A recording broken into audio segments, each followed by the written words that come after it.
What is going on, YouTube? Coming to you live tonight with another In Case You Missed It. Tonight, we're going to take a look at the... Excuse me. Sorry about that. Hang on. Let me get that out of my throat. It's a hairball. I do want to say welcome to the train wreck.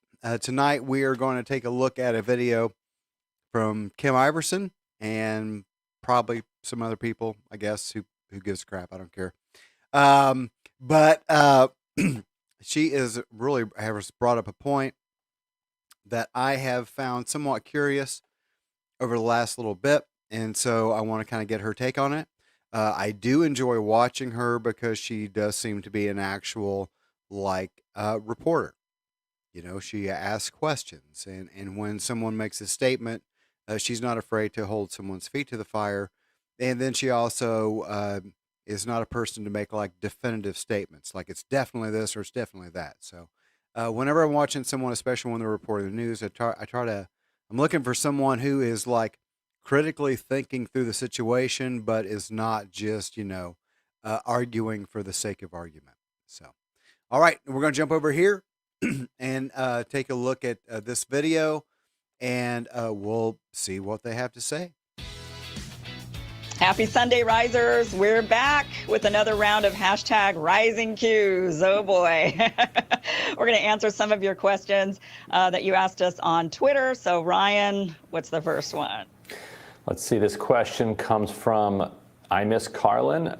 Does Ryan Grim see any possible correlations between the Bunk Project Veritas leak versus the Oversight Committee's releases? And so, first of all, on the Bunk Veritas, it doesn't mean that that was not an official DARPA memo that was written by this fellow. Like, I think there's credible evidence that this particular fellow that claims to have written this memo for DARPA did write the memo.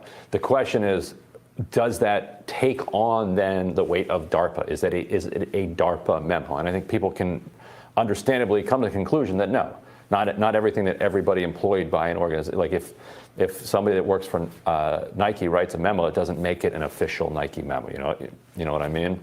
The timing is coincidental. I saw a lot of people who were like, wow, so the Project Veritas had this story about DARPA come out, and then a couple hours later, the House Republicans confirmed that was true. They were completely different situations. The House Republicans were focused on getting the full contents of emails that organizations like BuzzFeed and like The Intercept, where I'm an editor, had been suing the government for a very long time. I'm not going to sit and watch this. So, sorry. This is terrible. This is terrible. It is one of the drawbacks, to be quite honest with you. It is one of the drawbacks of doing things on the fly. So this is one that I wanted to look at anyway. And so we're going to jump over here to this one.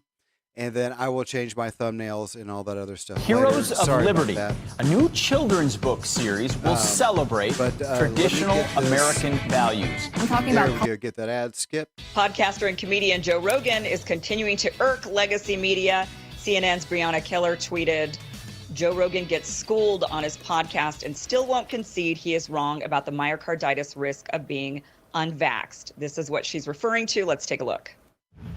Podcaster Joe Rogan, who is a frequent spreader of COVID misinformation, was fact-checked on his show in real time. Here it is. I don't think it's true that there's an increased risk of myocarditis from people catching COVID that are young versus increased risk of myocarditis from the vaccine. No, there is. There's both. Well, let's look that up because I don't think that's true. 12 to 17 molecular myocarditis within 3 months of catching COVID at a rate of 450 cases per million infection. This compares to 67 cases of myocarditis per million at the same time following their second dose of Pfizer. Yeah, so you're about 8 times likelier to get myocarditis from getting COVID than from getting the vaccine. That's interesting. Now, that is not what I've read before, but also it's like, even when we're reading these things, it's like, what are we getting this from? Rogan reacted to the episode himself, writing, "If anyone was going to make me look dumb on the podcast, I'm glad it's Josh Zepps because I love him and he's awesome. However, this is why I was confused." And then he links to this Guardian post. So ABC broadcaster and guest of the Rogan episode in question, Josh Zepps, came to Rogan's defense as corporate media was going off the rails, saying, "To people who think that Joe Rogan is closed-minded or that he'd get pissed when I disagree with him, here's Exhibit A. I love the guy." He followed up saying, "I hope readers realize that Rogan enjoys this kind of pushback. I hardly shut him down. He's a big boy." Dr. Vinayprasad also came to Rogan's defense, saying Joe Rogan is right. At some ages for men, some doses of specific mRNA shots, the risk of vaccine-induced myocarditis exceeds the risk of myocarditis from infection. It was proven by the UK group. We have to be honest about this fact to have productive conversations. Right. Prasad was quote tweeting a post where Rogan linked to the doctor's Substack post revisiting the issue. And also, you know, in addition to this, I saw someone tweet, Mike Solana, who's a writer, has a Substack, who's a good person on tech stuff. He was pointing out that, like, now you can't just weigh one against the other either, because everyone is getting Omicron. So people who get whatever and I think it's a low risk for both cases, but, you know, slightly elevated risk of myocarditis, it's hard to judge one against the other because you can get vaccinated and then also get COVID and have the risk of whatever the risk of myocarditis is in both cases if you get vaccinated, because getting vaccinated is not going to stop you from getting COVID. So I think it's like even further scrambled by that. Like, vaccinated are going to have myocarditis risk from vaccines and from COVID because they're probably eventually going to get it. Right? Possibly. Yeah. But I do want to point one thing out before we kind of continue on with this. The study that Josh Zepps is talking about, there was some flaws pointed out even by Johns Hopkins that said, you know, one of the issues with the study is that it really only, as far as cases are concerned, people who contracted COVID, the young men who contracted it, they only looked at those who actually contacted a healthcare provider, or who were hospitalized. So we're talking about young men who got sick and needed to seek medical care. And so they were saying the vast majority of young people who catch COVID are asymptomatic or so mild they never seek a doctor's care. So it was skewed looking at just those who got more severely ill. And so that was one of the issues that people took with that particular study. Right.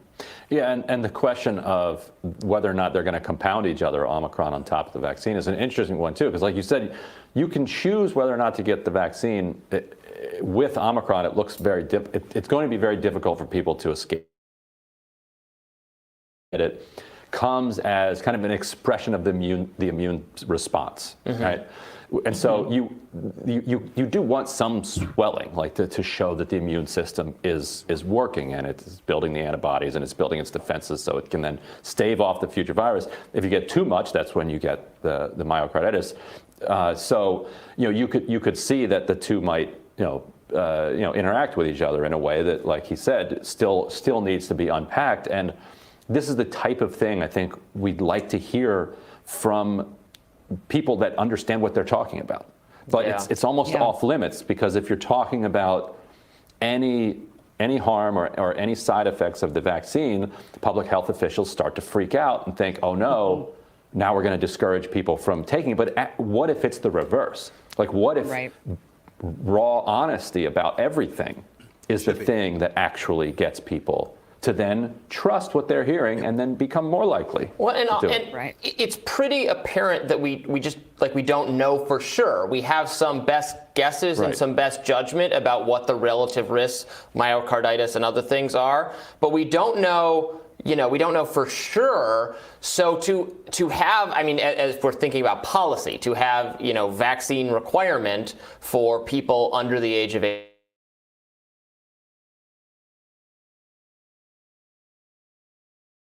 but they might have myocarditis issues both ways. They might have compounding it. It's still unsettled enough that I think it's weird to require to be at the level of you have to get this to participate in civil society, because we don't know it that well. Yeah, and then now college students are reporting that they're being told that they need to get the booster in order to go back to college. But, you know, Dr. Vinayprasad, who we were just speaking about, he actually does a really nice Substack on this, and he sort of breaks it down. He breaks it down. He's great. Says, I've tweeted him a lot. He's great. Yeah. Yeah. And, you know, and he shows that the risk is different for one, different vaccines. Moderna has a much, here's actually his Substack. Moderna has a much higher rate of having this sort of effect than, let's say, Pfizer. And they found that the Pfizer second dose has a much higher rate than the Pfizer first dose. And they also still do not know, like you were mentioning, Robbie, what happens when you get one dose plus then you get the virus? What happens when you get two doses and then you get the virus? What happens when you get the booster and you get the virus? We don't really know these things. And he breaks all of that down. And so he says, look, having a more nuanced approach to this rather than a one-size-fits-all sort of approach for every male under 30. You know, in Scandinavia, I believe in France, Germany, I believe they have banned actually Moderna for men under the age of 30. For this reason. And yet we haven't taken that step in this country. We're ignoring that, you know, in order to combat vaccine hesitancy. But what's worse, I mean, if you're one of these young men and you end up getting myocarditis, you're 25 years old, you get Moderna, you get, or 24 years old and you get myocarditis, you know, do you think it's worth it that the government was shielding the information because they were trying to, you know, you're right. I mean, I think that this is sowing more mistrust. And one thing that Vinayprasad brings up that's very important is he says we could be developing an entire generation of anti-vax. God help us, he says, because you're telling a bunch of young men they have to get this vaccine. And when a bunch of them have a friend or they themselves ended up with this bad reaction, they're going to say, man, I don't know if I trust anything in the future. And that's going to be a problem moving forward. And getting the information out there is important also from a health perspective in the sense that myocarditis is extremely treatable if you can diagnose it. But it can be hard to diagnose. People might not understand what's going on. But if people just intuitively, or not intuitively, but if people are told, hey, this is a potential side effect, and so if you start feeling these symptoms, you know, within this amount of time from a booster or from a vaccine, then you may tell your doctor that, and then you can treat it. And having these conversations also allows, like, for a more nuanced approach in the way that Sanjay Gupta and Joe Rogan in their conversation, Gupta said to Rogan, like, look, you're making a decent point for super young boys with myocarditis. So if you're a parent and you're more comfortable with just one jab, but not then doing the next one 3 weeks or 4 weeks later, take that approach, because then you at least have a significant level of protection. If Rogan had said that, it would be considered misinformation. But it was nice to hear that from Gupta. Yeah, and this was, Brianna Keeler, the CNN person who was, like, you know, rolling her eyes at that exchange that we just played on Rogan. What was eye rolling about that? They were having a conversation. Right, what more do you want? the other guy corrected Rogan, and Rogan was very good natured about it, and can't was win for losing. Yeah. And then acknowledged it on Twitter. I mean, that's right. That's exactly what we want to happen. It's not the mainstream media had this attitude like this should never have been allowed to happen. This moment of conversation about a confusing issue where the answer is not totally clear and obvious and readily agreed upon. Jesus Christ. Yeah. Well, anyway, we'll have more Rising right after this. Oh, no, you won't. All right, folks. So, again, I hate doing these cold sometimes, and it's almost unavoidable on certain days of the week. So sorry that we ended up down a different road, but I really was, honestly, I was more focused on her because I enjoy watching her. Yes, I do mean that, but I also mean that just her take on it. And again, as you can see, as they're walking through that conversation, as it was heading down a certain road, she just kind of pulled her right back in. That's what we need in the media. And something else that we also need is we need people who can disagree with each other, still have conversation, just like you see with Joe Rogan. I will let you know from personal experience. This is from my personal experience. When I post content that Joe Rogan has put out, that video gets pulled down, and I have to go through 2 rounds of appeals before I can get the videos put back up. And it's simply because his name's on it. It doesn't matter what the content on it. It's simply because his name's on it. But then you see here, as he is educated in this scenario, and of course, then again, the information that he showed, the information he got, because he didn't just make it up. He read it. See, that's the thing, is the difference between some people in the media and others is that some people are out trying to find the truth and other people are just repeating what they heard. You cannot just repeat what you hear. You have to find out what the truth is. So I'm going to go ahead and wrap that up here. If you guys have any questions or comments, please feel free to leave them down below, either as always in the comment section or down on the rebroadcast down below the description, which I think is the comment. And I meant to say chat, and I think I did the exact same thing the very last time.